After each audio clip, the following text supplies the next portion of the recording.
Everyone welcome to my channel Rahul Tithi family. তো এখন বাজে 9:30।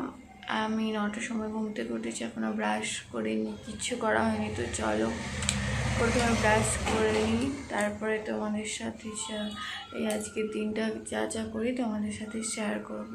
তো চলো। তো আমি ব্রাশ ট্রাশ করে ফ্রেশ হয়ে মুখ দিয়ে চলে এসেছি।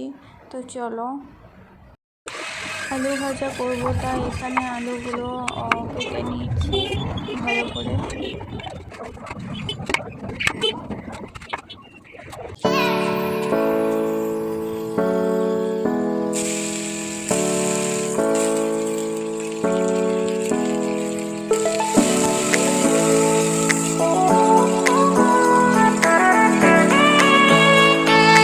আলু ভাজা করা কমপ্লিট। এখন আমি ভাতটা বসিয়ে দেবো, আর ভাতটা বসানোর পর আমি সবজিগুলো কেটে নেব।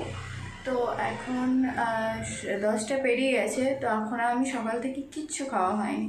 তো আমি এখন একটু কিছু খেয়ে নিই, তারপর তোমাদের সাথে কথা হচ্ছে। তো খাওয়ার আগে দেখলাম যে এখন খেতে গেলে একটু দেরি হয়ে যাবে তখন ভাতটা বসাতে। তো খাওয়ার আগে আমি ভাতের হাঁড়িটা বসিয়ে দিই, তাহলে আমার খাওয়ার পর ভাতটা হয়ে যাবে, তাহলে আমার একটু কাজ এগিয়ে থাকবে।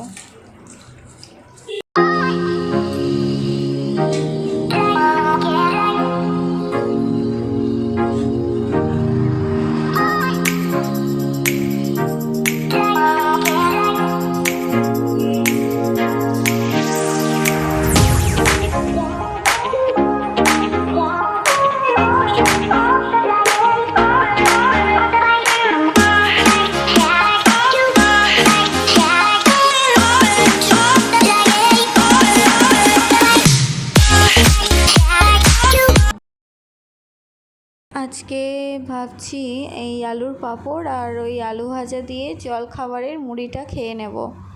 এটা হচ্ছে ঘরের তৈরি আলুর পাঁপড়। দিদিভাইদের বাড়ি গেছিলাম, তখন দিদিভাই একটু প্যাকেটে করে দিয়েছিল খেতে, খুব সুন্দর খেতে। আমার খাওয়া দাওয়া কমপ্লিট করে দেখলাম ভাতটা হয়ে গেছে, তো ভাতটা নামিয়ে দিলাম। আর ভাতের মধ্যে কয়েকটা ভেন্ডি সেদ্ধ করতে দিয়েছিলাম। অনেক দিন ধরেই আলু সেদ্ধ খাচ্ছি, আজকে একটু ভেন্ডি সেদ্ধ খেতে ইচ্ছা হলো, তাই একটু ভেন্ডি সেদ্ধ দিয়েছিলাম করতে। আর একার জন্য কী বা রান্না করব, একার জন্য 5 রকম তরকারি ভাজা ভুজি কিচ্ছু করতে ভালো লাগে না। একটু ডাল আলু সেদ্ধ ভাত হলেই হয়ে যায়, ব্যাস, আর কিছু চাই না। তো আমি ভেন্ডিগুলো এখন এরকমভাবে তুলে নিয়েছি, আর এগুলো ভাতের মধ্যে এরকমভাবে লেগে গেছিলো। আসলে কি একটু লাল আছে, তো ওই জন্যে ভাতের মধ্যে এরকমভাবে লেগে গেছে। আর ভাপ উঠছে বলে এই ক্যামেরাটা এরকম হয়ে গেল, একটু আবছা আবছা দেখা যাচ্ছে। তো আমার এদিকে সবজি কাটা কমপ্লিট হয়ে গেছে, তো সবজিগুলো কেটে নিয়েছি। আর আজকে ভাতের সাথে দুপুরের খাবার হচ্ছে ঘি করলা ভাজা আর ভেন্ডি সেদ্ধ, আর ওই ভেন্ডি দিয়ে বিনস দিয়ে একটু তরকারি করেছি, ব্যাস ওতেই হয়ে যাবে। আর কিছু করব না আজকে। আর শরীরটাও একটু খারাপ, একটু হালকা হালকা খাই, হ্যাঁ, তাহলে শরীরটা একটু বেশ ভালো লাগবে। তো এটা আমি অনেক দিন পর ব্লগটা করছি। হ্যাঁ, আমি যখন শ্বশুরবাড়িতে ছিলাম তখন পরপর 3টে ব্লগ দিয়েছি, এটা নিয়ে অনেক কথা হয়েছে।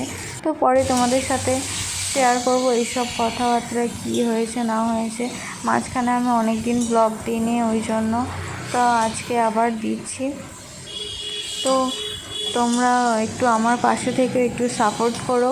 আর আমি এখন কলকাতায় আছি আমার বরের কাছে।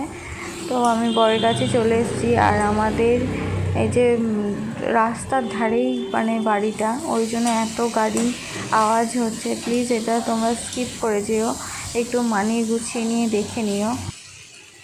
ওদিকে রান্নাঘরে তরকারিটা হচ্ছে, তাই আমি এদিকে একটু পরিষ্কার করে দিচ্ছি মেঝেটা, আর কাপড় দিয়ে একটু মুছে নেব। তো যেটা বলছিলাম যে এখন থেকে ডেলি ব্লগ আসবে, তো তোমরা একটু আমার পাশে থেকো, আমার সাথে থেকো, আর আমার একটু ভুল ত্রুটি হলে তোমরা ক্ষমা করে দিও। আর এর সাথে একটা কথা বলতে চাই যে এর আগের এই যে চ্যানেলটার নাম ছিল তিথিস ব্লগ, এখন এই চ্যানেলটার নাম আমি নতুন দিয়েছি যে রাহুল তিথি ফ্যামিলি। প্রথমেই বলে দিই, রাহুল হচ্ছে আমার বরের নাম, আমার নাম তিথি আর আমার বরের নাম রাহুল। তো রাহুল তিথি ফ্যামিলি, আমাদের একটা ছোট্ট সংসার, ছোট্ট পরিবার। তো তোমরা আমাদের একটু পাশে থেকো, সাথে থেকো, ব্যাস এইটুকুই বলার। আর আমাদের একটু সাপোর্ট করো।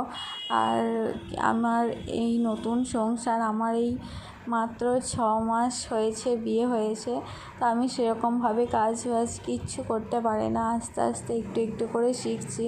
আর তোমরাও আমার একটু পাশে থেকো আর কমেন্ট করো যে আমার ভিডিওগুলো, আমার ব্লগগুলো কেমন লাগছে। আর তোমরাও একটু ভালো ভালো কমেন্ট করো, একটু বলো যে এটা এরকম হলে ভালো হয়, ওইটা ওরকম হলে ভালো হয়, তাহলে আমিও এগুলো তোমাদের কথা মতো শুনে করার চেষ্টা করব।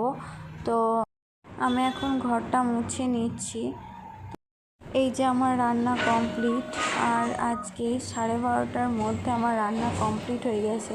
অন্যদিন যেদিন একটার বেশি বেজে যায় না, সেদিন আমার একদমই রান্না করতে ইচ্ছা করে না, রান্নাতে মনই বসে না, যে এত দেরি হয়ে গেছে।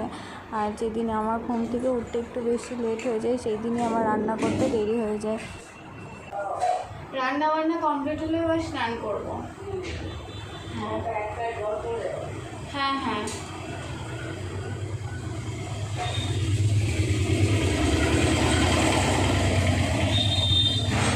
এদিকে আমি আন্টির সাথে কথা বলছিলাম। আন্টি জিজ্ঞাসা করছিল যে তিথি তোমার স্নান হলো? আমি বললাম না, রান্না বান্না হলো, এবার স্নানে যাব।